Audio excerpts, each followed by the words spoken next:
As ETSC, we believe that it's important that there are common rules at the European level. The number of deaths and of serious injuries is unacceptably high, so we have to do as much as possible to make sure that this decreases to very, very low levels until eventually we have no fatalities any longer. A common blood alcohol limit, yes, that would be very good. It's something we've been asking for a long time. What would be this limit? Well, for us, there is no drink driving. There should be no drink driving at all. There is no way in which you can think of taking the wheel after having had amounts of alcohol. So we are of the idea that these limits should be common at the European level and should be as simple as 0. So there are no calculations to make. You just had a drink, so you cannot drive. That's the most important thing. Also, when it comes to speed, yes, this is important. We are asking for a common European limit that could be from 120 or below. And it's important also that this gets enforced. And when it comes to urban areas, for example, we encourage local authorities to have, in some residential areas, to have limits at 30 kilometers an hour, because this is the speed in which traffic, different forms of road users can easily mix without fear of devastating consequences.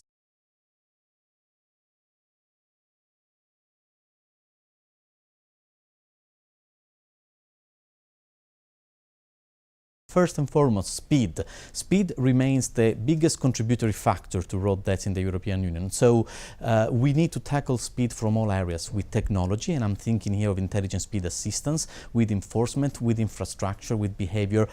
Drink driving. Everybody knows that drink driving is a problem, but still there are too many people who are drink driving. Once again, here, technology can help with the alcohol interlocks for some particular categories of drivers, like the drivers of school buses, of heavy goods vehicles, of professional drivers, those who are recidivists, those who have an alcohol problem.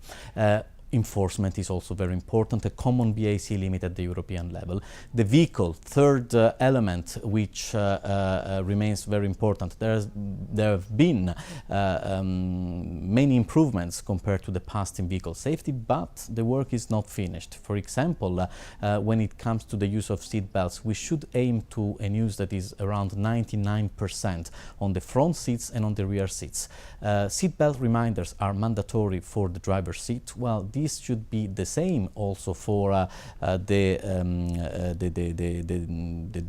passenger seat and those in the rear. It's important that procedures for testing in the European directives are aligned to the more stringent ones of Euro NCAP. It's important that we concentrate on active safety technologies, on prevention of accidents, advanced emergency braking systems, lane departure warning. So you see also in the vehicle there is a lot to do.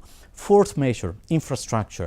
For example, we have a directive on infrastructure safety with 4 instruments: road safety impact assessment, road safety audit, network safety management, road safety inspection, which is mandatory for the TEN-T network. Well, the European Commission is going to propose a revision of this directive. We hope that this is extended as much as possible to the rural road network, to the urban areas, to areas where the safety levels are less good than on the TEN-T network, where we can certainly have important improvements by the use of these instruments. Number 5, I'm thinking about the importance of also thinking about serious injuries. So far, we've only concentrated on road deaths. However, road deaths represent only the tip of the iceberg, and fortunately the Commission has proposed a new definition for serious injuries at the European level to make data comparable. It is now important to set a target for the halving of road injuries, as well as to have a serious strategy for tackling this important road safety problem. You asked for 5 questions. May I also add a bonus priority, which for me is work-related road safety, because this has to do with the 5 that I've just mentioned. Many road deaths are linked to either driving for work or driving to and from work. So it is important that also employers, authorities, and all those who are responsible for fleet and for employees who are on the road or who use the road as part of their work work or for going to work, well, they do take responsibility also for making sure that you do not die while driving for work or driving to work.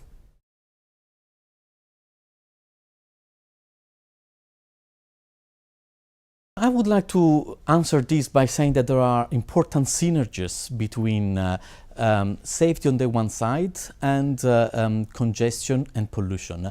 And once again, I would concentrate on the issue of speeding. If we manage to reduce speed on urban areas, well, we will certainly make sure that there is less congestion and less pollution. There are huge synergies between these three areas of work, and we should see this as together. There are countless studies that show that reducing the average speed and also at the same time making sure that there is an homogeneous speed in urban areas will certainly improve the environment and will ease congestion.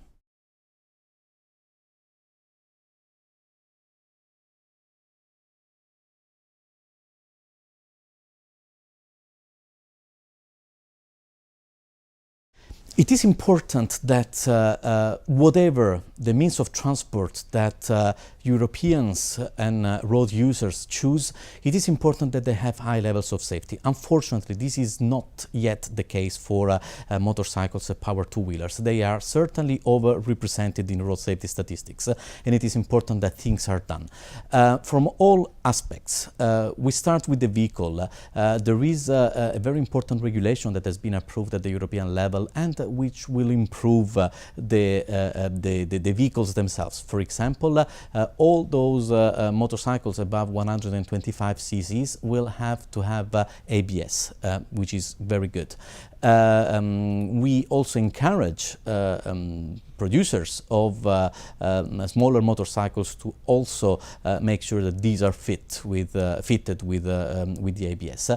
New motorcycles will also have automatic headlights on, so all the lights will be automatically switched on when you drive the motorcycle, and this is really important in terms of conspicuity, especially now that also cars have daytime running lights. The infrastructure needs to be improved also for power two-wheelers. The infrastructure too often has been built in the past with the road drivers, with the car drivers in mind, and what could be in the infrastructure could be just a minor inconvenience for a car driver may represent an important safety problem for a power two-wheeler. And of course behavior, and here I'm talking about the behavior of the riders. Well, they need to make sure that when they ride the motorbike they are aware of the fact that they are a vulnerable road user, so to take particular care also in dealing with the others, but it is also important that the behavior of the car drivers is improved, that they know that they have to share the road with the motorbike and that they take particular care also for these vulnerable road users.